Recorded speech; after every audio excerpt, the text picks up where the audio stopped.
প্রাণ খুলে তোমাদের সাথে কথা বলবো, তোমাদের বিভিন্ন প্রশ্নের জবাব দেবো ইনশাআল্লাহ।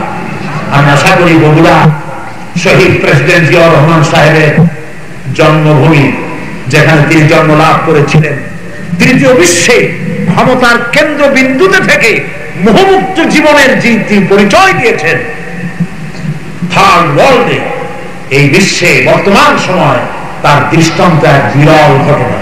আলহামদুলিল্লাহ। এই জন্য জাতি তাকে সম্মান দিয়েছে।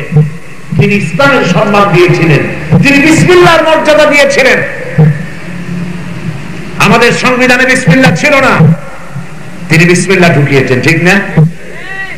এখানে ধর্মনিরপেক্ষ মতবাদ ছিল, তিনি ধর্মনিরপেক্ষ মতবাদ তুলে দিয়ে আল্লাহর উপর ঈমান এবং অবিচল আস্থার কথা বলেছেন, বহুদলীয় গণতন্ত্রের কথা বলেছেন। শুধু বিসমিল্লাহ বলছেন, আল্লাহ এত খুশি হয়ে গেছেন।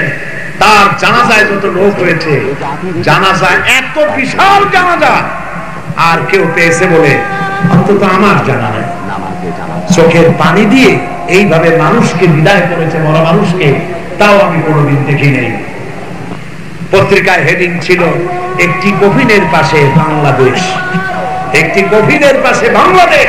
মনে হচ্ছিল জিয়ার সাথে দেশের কোটি কোটি জনতা সব তার সাথে কবরে যেতে চায়।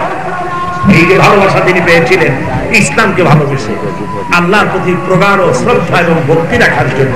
সুতরাং ধর্ম নিরপেক্ষ কোনো মতবাদ নয়, এটি নির্দিষ্ট মতবাদ। এই মতবাদ বাদ দিয়ে ইসলামের পথে আসতে হবে। সেই ইসলামের রাস্তরণ দুহাত মেরে তোমাদেরকে আহ্বান জানায়। পৃথিবীর সকল মতবাদ দুপায়ে তোলে, এসব আল্লাহর নবীর পতাকা তোলে, ইসলামের পতাকা তোলে।